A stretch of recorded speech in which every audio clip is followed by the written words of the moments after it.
So this is my 1983 K5 Blazer. Factory 6.2 diesel, 700 R4 transmission.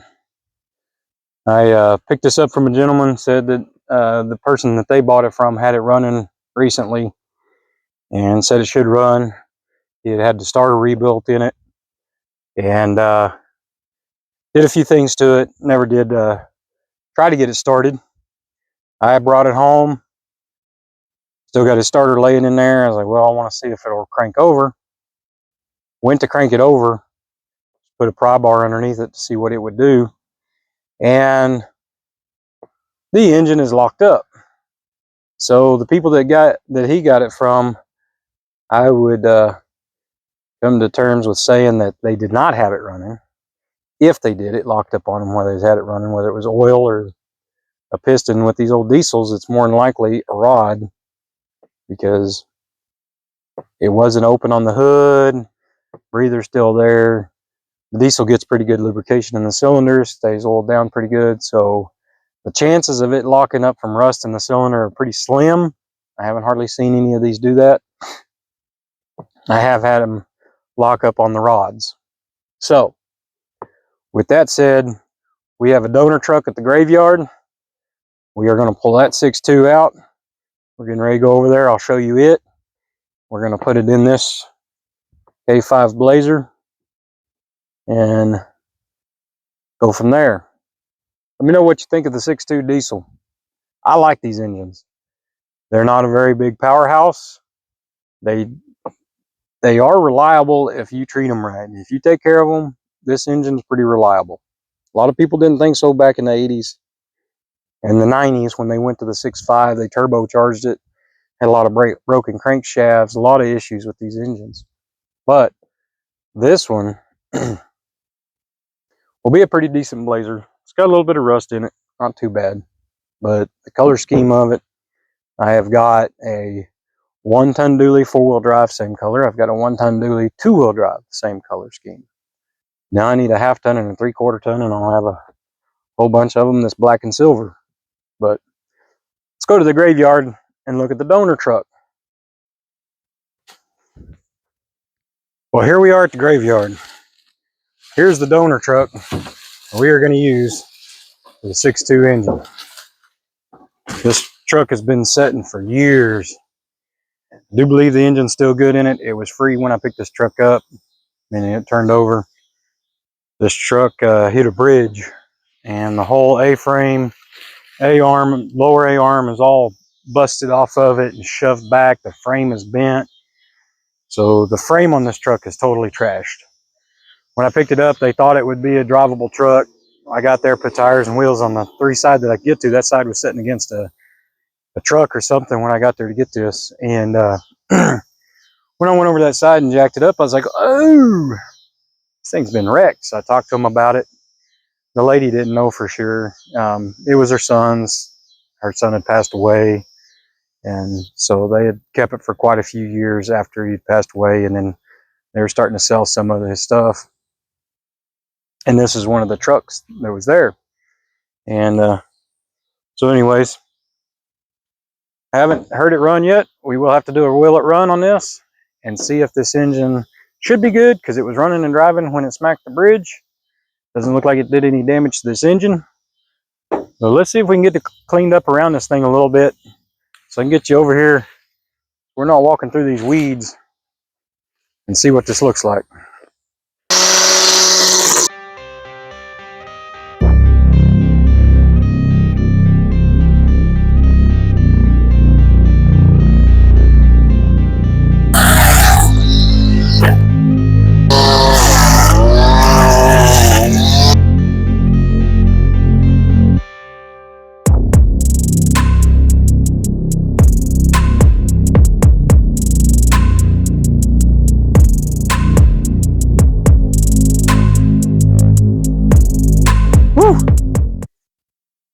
There's a little bit of work getting to this thing.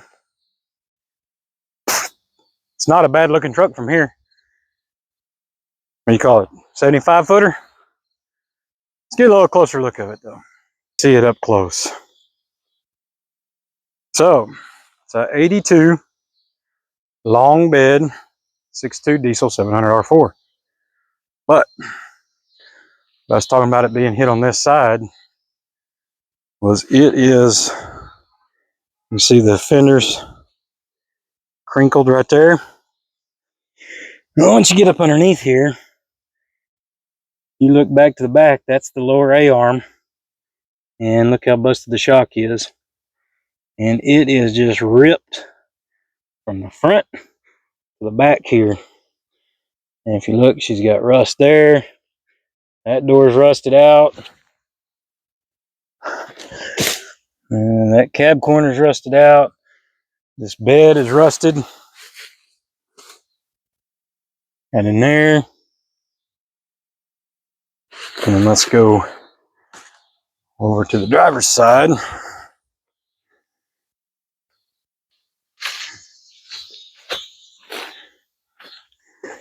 So we got rust here. Rust there. And rust there. Plus, that's all been Bondoed. And I have already taken some parts out of the interior.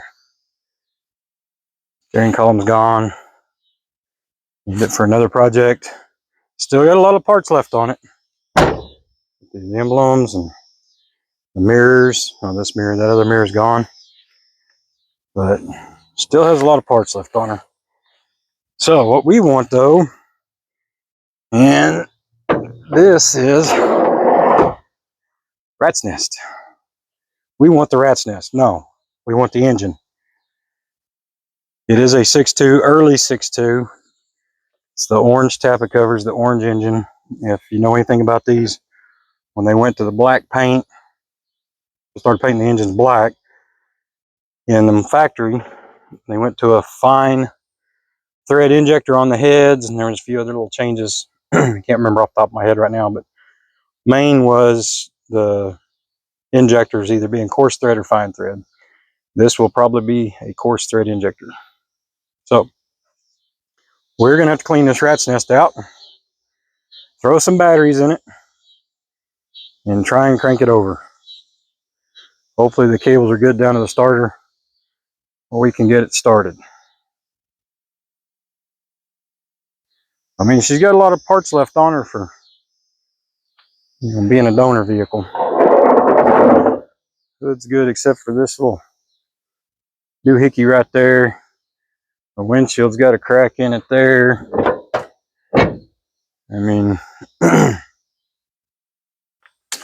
and this truck right here, this is what I learned to drive in. I was 10 years old when I was driving this truck right here.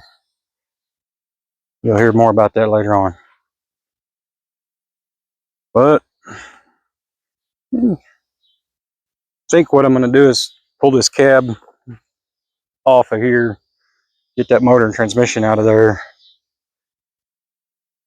cut the frame, and do a pickup bed trailer out of the back of that. Probably keep that rear end, put a different rear end underneath it. This one should be a limited slip or a locking rear end. Should be, possibly not, but we will see. So this is the one we're going to part out for that K5 Blazer. So, little disclaimer. I absolutely hate parting out these trucks. If the frame was good on this one, I wouldn't be doing this. I always hate it when you see them on Marketplace, parts only. It's a good truck. The body's in decent shape. It needs a motor. It needs a transmission. It will not sell the truck whole. Let somebody have a project. They want the parts. I mean, I understand that they're more valuable as parts sometimes, but when you have one that's in decent shape that can be put back on the road as it is, that just bothers me. That just absolutely bothers me to see those trucks get parted out. It makes me sick, because that could be a good running truck, get it out on the highway, good project for a kid or somebody. I know it's theirs, they own it, do whatever you want with it. I understand that concept, but I try not to part them out unless they are just absolutely totally gone, or I bought them. They were already parted out to begin with, and the parts are, you know, it's too many parts to put one back together. I've got some back on the back side that they're supposed to be parted out, but I'm going to try to put them back together. They are missing quite a few parts, but I've got quite a few here. So like, subscribe, and comment on this video if you like this. And if you want to see this engine and transmission put in that K5 Blazer, or this engine, not this transmission, excuse me, this engine or a good 6.2 put in that K5 Blazer and get it running and driving, let me know what you think. Would you go back with a 6.2, or would you go with a 6.2 LS? Would you go with a 5.3 LS, or would you go back with a small block or a big block? Let me know what you think. For me, I'm more than likely going back with a 6.2. I've got another couple back here. I got one that's in an 87. I know it runs. I can put in there, but I don't want to dismantle that truck just yet. This truck is coming apart regardless. I want to see how good this engine is to start with. So anyways, it's probably going to be a few parts to this, 3-4 parts to get this going. So if I made one long video, probably 2, 3, 4 hours long, pulling this down, putting it in that one, so we'll part it up into several different videos. So let me know what you think. See you next time.